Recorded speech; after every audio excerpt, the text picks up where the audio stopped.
नमस्कार दोस्तों, स्वागत है आपका हमारे चैनल वाओ इलेक्ट्रिकल पर। और आज हम बात करेंगे व्हाट इज़ सीरीज़ रजिस्टर। तो ये बहुत ही यूज़फुल एक इक्वेशन है और सीरीज़ में रजिस्टर हो तो कैसे कैलकुलेशन की जाए इसके बारे में आज हम जानेंगे। तो चलिए शुरू करते हैं।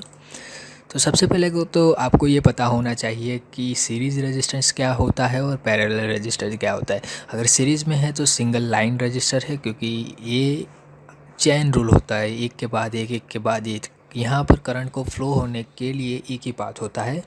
और पैरेलल सर्किट में यहाँ पर आप देख सकते हैं कुछ इस तरह से होता है। और करंट को फ्लो करने के लिए एक, दो और जितने भी चाहे उतने पाथ आप रख सकते हैं, जितने पैरेलल सर्किट हो उतने। तो ये सिंपल आपको जानने के लिए कि पैरेलल और सीरीज़ क्या होता है। तो आज हम पढ़ने वाले हैं सीरीज़ के बारे में। तो चलिए शुरू करते हैं। Series register. Register are said to be connected in a series. Okay, series में कनेक्टेड हो गए। किस तरह से हो गए आपको पता है। When they are densely chain together in a single line, वो भी सिंगल लाइन में हो गए क्योंकि करंट एक ही पाथ से फ्लो हो सकेगा और सेम होगा।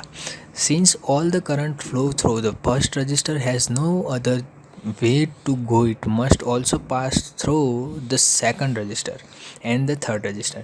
यहाँ पर रजिस्टर को एक ही लाइन में कनेक्ट किया होगा चैन जैसे। तो यहाँ पर पहले में से जब करंट फ्लो होगा तभी दूसरे में जाएगा, दूसरे में से फ्लो होगा तभी तीसरे में जाएगा। Okay, then register in a series have a common current flowing through them as the current. और यहाँ पर कॉमन करंट होता है क्योंकि R1 में भी करंट आई होगा, R2 में भी करंट आई ही होगा। Through one register must also flow through the other. Okay, and it has only take a one path. Now you can see here कि किस तरह से होते हैं। जैसे कि R1, R2 एंड Rn है, तो यहाँ पर वोल्टेज डिफरेंट हो गए, करंट सेम होगा आई, और रजिस्टेंस डिफरेंट होगा R1, R2 एंड Rn। तो यहाँ पर n करंट है तो R टोटल इक्विवेलेंट क्या होगा, तो R1 plus R2 plus R3 plus up to सोन, जितने भी रजिस्टेंस हो गए उतना इनका सम होगा। तो आप देख सकते हैं कुछ इस तरह से होगा। अब हम फाइंड करेंगे किस तरह से इसे यूज़ किया जा सकता है। तो यहाँ पर आप देख सकते हैं हम रजिस्टर्स को फाइंड करेंगे। तो चलिए फाइंड कर लेते हैं किस तरह से फाइंड होगा। तो हमने पेंसिल ले ली सबसे पहले। तो यहाँ पर आप देख सकते हैं हमारी फिगर, हम 3 रजिस्टर्स के साथ अपना आर सीरीज़ फाइंड करेंगे। ओके, तो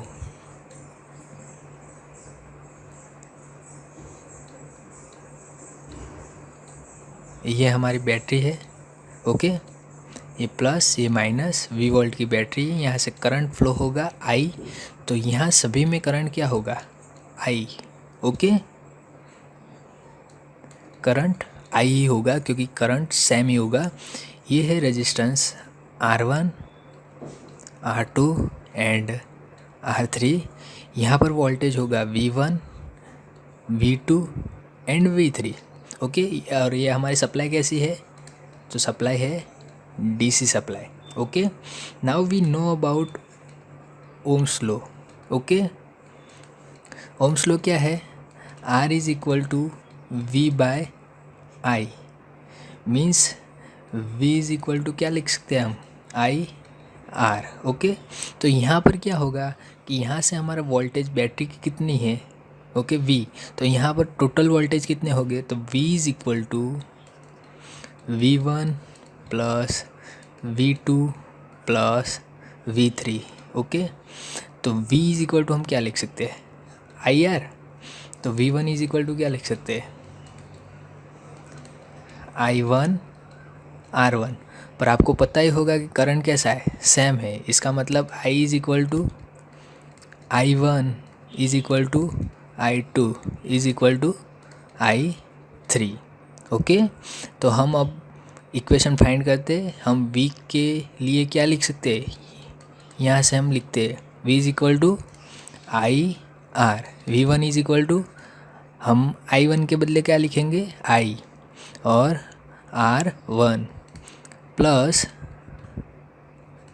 IR2,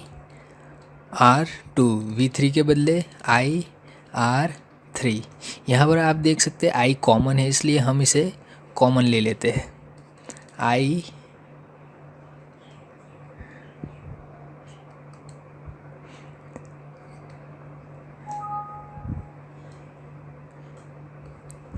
R1 plus R2 plus R3, okay. और यहाँ पर आई जो दिख रहा है वो मल्टीप्लाई में, तो इक्वल टू की इस साइड में आएगा तो कहाँ जाएगा, डिवाइडेड में, ओके। तो हम आई डिवाइड कर देते, तो यहाँ से आई और आई करंट कॉमन कैंसिल हो जाएंगे, मैथमेटिकल इक्वेशन। तो हमें क्या मिलता है, I R is equal to R1 plus R2 plus R3। तो ये हमारा हो गया सीरीज़ इक्वेशन, किसके बारे में, रजिस्टर के बारे में, ओके। और हम R के बदले क्या लिख सकते हैं, ओके, R इक्विवेलेंट, ओके, क्योंकि ये इक्विवेलेंट रेजिस्टेंस है तो हम इक्विवेलेंट लिख सकते हैं। अगर आपके पास कोई सर्किट है और उसमें रेजिस्टेंस सीरीज़ में है तो आप आसानी से टोटल रजिस्टर कितना है सर्किट में ये सीरीज़ रजिस्टर की मदद से फाइंड कर सकते हैं। तो इसी के काम आता है हमारा सीरीज़ रजिस्टर। अगर आपको ये वीडियो अच्छा लगा हो तो लाइक कीजिए, शेयर कीजिए, सब्सक्राइबर कीजिए। अगर आपको कोई कमेंट लिखनी हो तो आप कमेंट भी लिख सकते हैं, और अगला वीडियो किसके बारे में बताए वो भी आप हमें सजेस्ट कर सकते हैं। तो थैंक यू फॉर वॉचिंग।